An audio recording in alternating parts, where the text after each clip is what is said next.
Hey everyone, it's Anisha from the 5 Years of 40 podcast, and I am back for another review of the show Ready to Love. Ready to Love. If you're new to this channel or new to this review, then you can follow along. The show comes on Friday at 9 on the OWN network, that's Auntie Oprah's network, so you could take a look at the show and catch up with the episodes because it's a really great demonstration of black love. All the intricacies.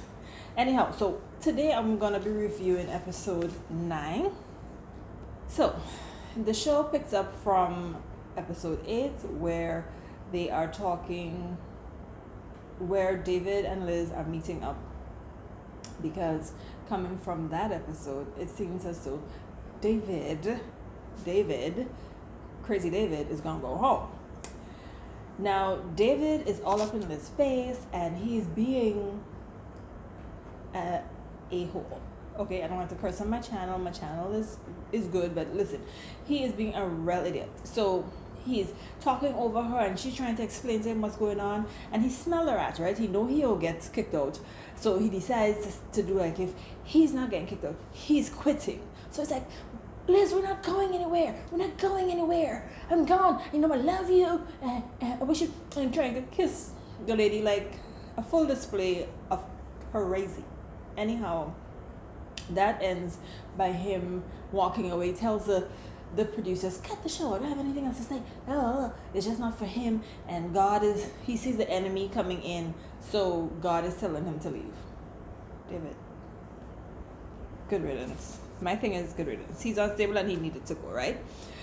So that was the completion of the David, you're not ready for love. I love Liz though, because she made sure to get in that part to say, David, I'm sorry, you're not ready for love. So she still gets to tell him, even though he was coming to say he quit. Move on to Alexis, who is about to tell Ron the very same thing. Y'all, Ron is Ron is a tough guy, and I'm glad that Alexis and Ron is not going away, because Alexis and Ron would not have worked. I don't know. Alexis is one of the women who like to see the beauty in things and forget that you can't love somebody into being a better or different person. Not saying something's wrong, but you can't love him into being a different person. He is not this priestly, kingly thing she keeps talking about. Like, Ron is a straight. He talks to you straight. He's kind of condescending, kind of mean, and he's a snitch. But I don't know how we'd have made it in jail all those years. He's a snitch. Anyhow, we'll talk about that more later, because he end up telling Alexis that, you know, she's condescending and whatnot. We talked about that before, and he told her he glad that that's where it is and it doesn't matter that that's where they were. But as a matter of fact, he says he kissed Amber. Snitch. He wanted to give Alexis the gut punch, you know, to make her feel badly about herself, because he knows Amber and Alexis are close, and so he tells her that he kissed Amber just the night before, whatnot. So now Alexis is all up in her head, which he knows, because Ron knows about how to manipulate women, clearly. So Alexis is off her game.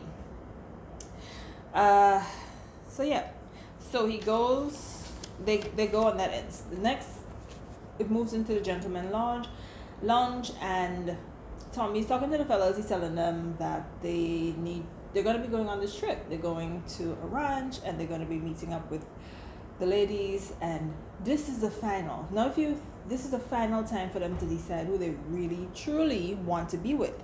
If they get to the ranch, I find like, first of all, I must tell you, all the episode didn't have a whole lot of anything going on. I felt as though they were stretching it to make 2 or 3 episodes, because we kind of watch the same thing.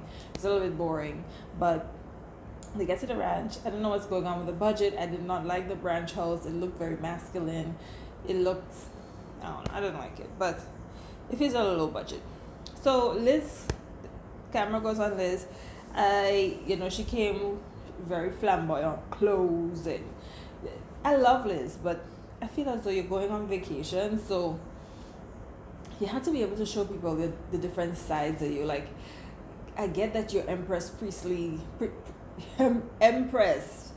princess, goddess vibes, but you know, I would have liked to see her a little more relaxed because she was in this denim, very big, puffed up. That's her style, the puffed up sleeves and whatnot. But you're going on vacation, so I felt as though a little toned down. You can still come with the big jewelry, come with the whatnot, but like maybe a simpler top. You're going on a ranch, so something that kind of shows that you're able to go with the flow a little bit more, because that is important to guys. So anyhow, but at least she'd know that she wouldn't get packed up for looking good, right? So yeah, so that's Liz. Alexis, she comes and I guess she's not in a good space because she now thinks that Amber get kissed and she didn't get kissed by Ron or whatnot, and she having issues. And then she goes straight for it. She's like, she needs to talk to AJ because she realizing it's between her and Kyra for AJ. Yeah, that's the other dynamic. It's between her and Kyra for AJ, and she wants to make sure she has AJ's attention. The process is to help us to learn. And maybe while you're going through the process, you're not able to pay attention enough, because in hindsight, I hope she gets this. But watching the show, Alexis used the same attitude and approach for all the guys that she was interested in and got left by throughout the entire thing. So it's like, go hard or go home. She was on Jason, I like you, you do this, I can see my child saying hello to you, I can see my child falling in love with you, I can see hard. And Jason didn't like, and she's not reading the signs, like Jason didn't like her and she was still going hard. Same thing with Ron. Ron was not going to leave Chrysanthemum for Alexis. Ron was going to play and keep Alexis because Alexis is queen, is wife. So she'll be the wife. And when he goes to the club, Chrysanthemum would be in the club with him. She's the club wife. That's what would have happened. And Alexis would think she in charge. She'd have had a nice house and nice shoes and take the kids to school and pick them up. But in the club, Chrysanthemum would have been running the shop, running the shows, running everything else. Okay? That have been sister wives. And she didn't even know that that's what was going to go on if she has David Ron. Trust. So, anyway, Amber says that she and Chris has an open and honest relationship, and she really likes that and she wants more of that. Of course, the viewers' eyebrows are like, open and honest. Check, you just kissed Ron. I didn't think you should tell Chris nothing about that. So open and honest. Maybe that was her trying to, I don't know what it is, but you can't declare it open and honest when you didn't tell the man everything that happened. Well, there we go. We go into the first little bit of drama that they had. So the women are talking about how they feel secure and who they feel secure with. And of course, Venetia is saying that she and Joelle are so good and she really likes how he takes care of her. He always makes her feel like she's the most important woman in the room, which is true, because even in earlier episodes, like when they go on group dates and he's talking to other women and dating them, he always circles back and, ask her how she doing. And it's a process, and they're supposed to be talking to other people, but I just loved how he always circled back and just make sure she's okay. That was important.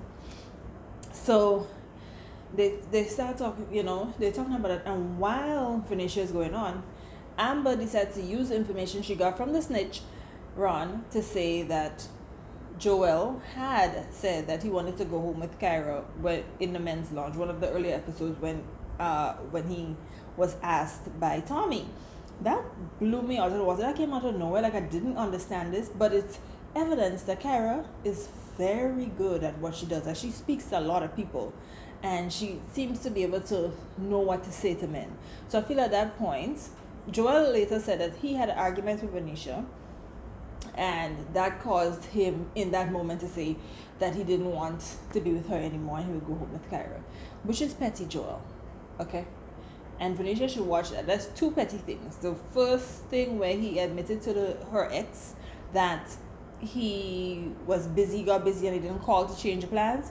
And the second where he could just get so petty and decide he just gonna change your mind about something. Ain't no time for fickle. Venetia is very solid and straight. Okay, so Joel, figure it out.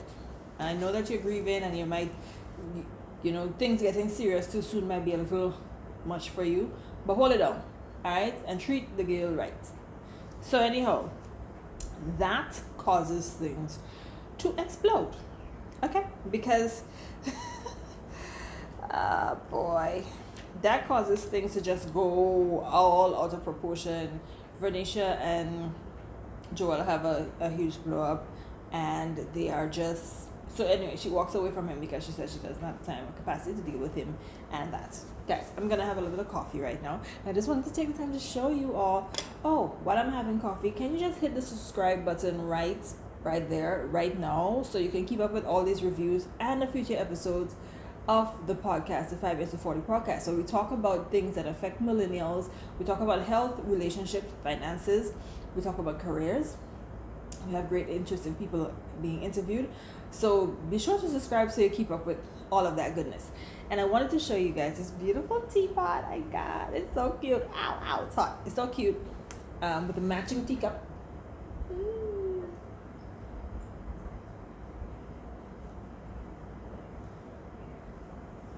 And I got this from a local Grenada entrepreneur. I will leave her information in the description below. Luxury Caribbean. Anyway, I'll leave her information, okay? So let's continue. The ladies go outside. They have, I guess, Seagram's vodka would have sponsored something. So they're having drinks and they're looking a little relaxed and they're talking.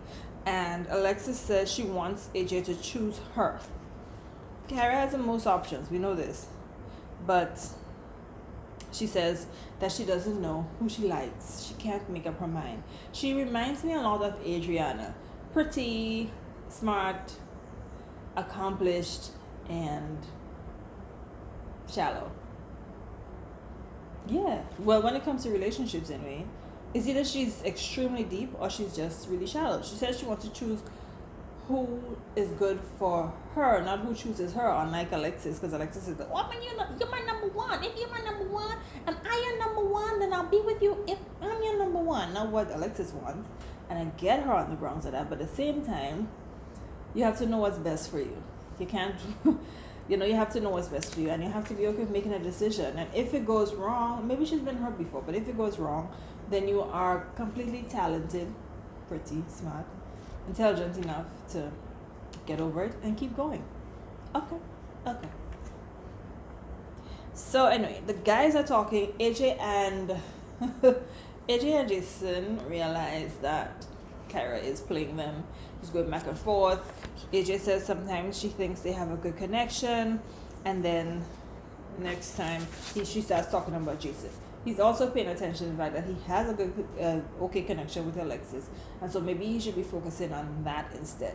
Alexis is a backup girl. Can you imagine? The whole season, she's number one. And now she's number backup. Anyhow. So Kyra, Liz, Jason, and AJ goes horseback riding. It's really cute. Liz goes horseback riding in the same big jeans outfit as Sonia about with the puffy sleeves and everything. And I'm like, it's so out of place. Kara comes up with her little riding shorts and her sweater, easy sweater, which is, it was too short, in my opinion. But girl, if your body do what you gotta do, and she looks good. But my thing is, Liz needs to relax a little bit.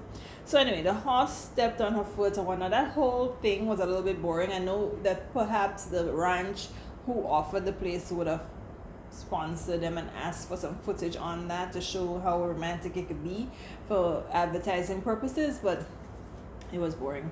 So we go back to Venetia and Noel and Joel. Nothing makes sense what Joel is saying, because apart from his language that he speaks, being you know what I mean, babe. Weird. It's kind of strange. It's not kind of strange. It's weird.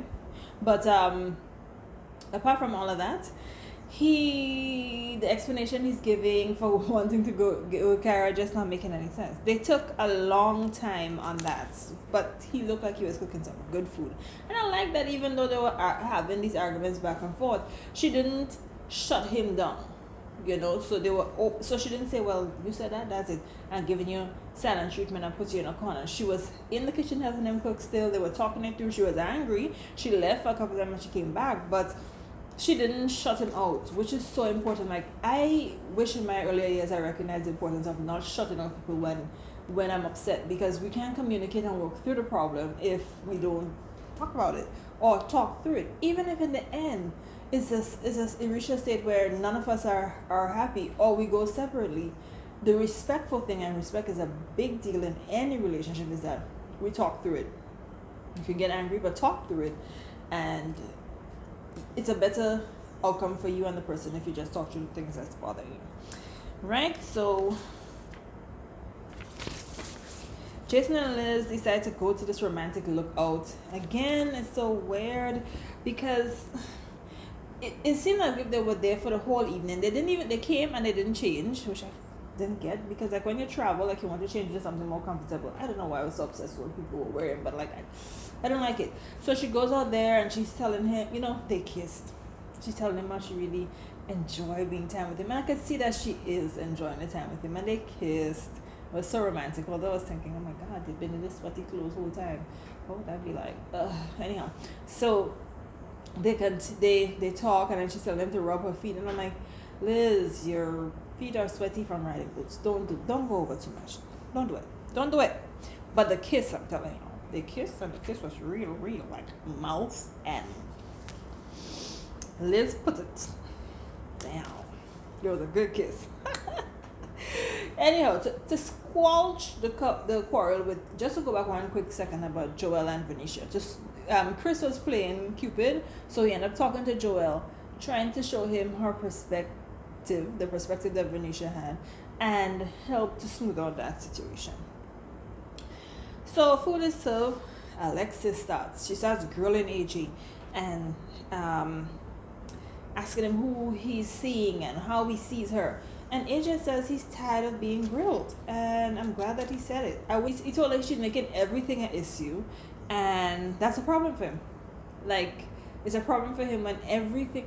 I don't know, Alexis has been married, so how does she not have the wisdom to know that if you keep going to a man, nagging him and telling him this, I want you to do this, I want you to choose me, that is annoying. Like, oh my god, sis, talk about things that matter, but you can't make somebody automatically jump on like you. And clearly he and Kara have a past and history, and they are probably sleeping together, Alexis. So come on, I know you want to win because you're competitive, but are you willing to give it up? Because come on, sis. Right, so they move past that. They start having drinks. They're doing truth and dare. Jason admits that he's actually deeply torn between Liz and Kyra, because they asked, that was a dare, who would he choose if he had to choose now. He said he's torn. AJ gets the same question, and while AJ does come across a little superficial at times, I really like the answer he gave. He's like, Kyra is familiar, so he knows the history he has with her, but Alexis is new and exciting. So it's like he's torn between the two of that, and I think all of us could relate to that. So the case of the ex and the case of the new exciting, slightly different person that could quite possibly give you the things that you want. So they're winding down the night, and Alexis starts telling people why she was so upset, and she told them about the past thing with Ron. Well, Liz first tells them about David and how fickle he was, talking about he and she not working out, and she did admit it seemed like if he was trying to cut and run, pretend that he's leaving instead of being dismissed. So he got dismissed. Even though he didn't know, he got dismissed. Okay, so and then they asked Alexis about Ron. How did Ron take it? And then Alexis, all the pent up bad energy came spewing out.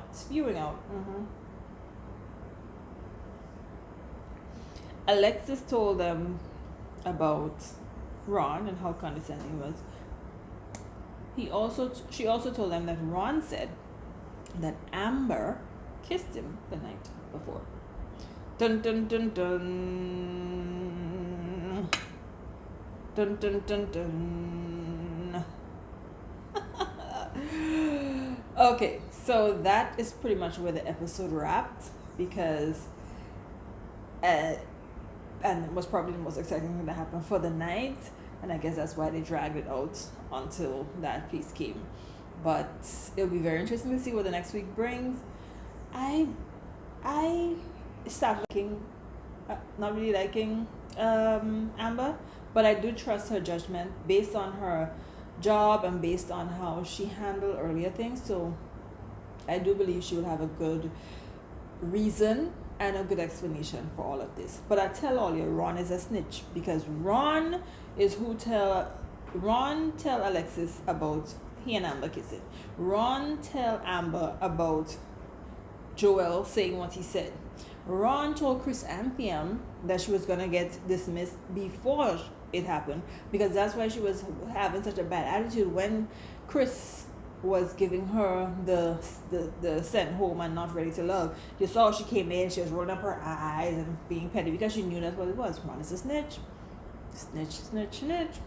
Anyhow, I'm so excited to see what the next episode brings. We're winding down. We see that we have 2 solid couples. Let me know what you guys think about this week's episode and what are you looking forward to the most in the next episode. Be sure to subscribe, and let me know what you think about this review as well. And take a look at the other videos and follow me on Instagram. It's Anisha. It's 5 years to 40 on Instagram. I'll leave that in the description as well. Guys, take good care of yourself. Have a great week and keep doing the most. Bye.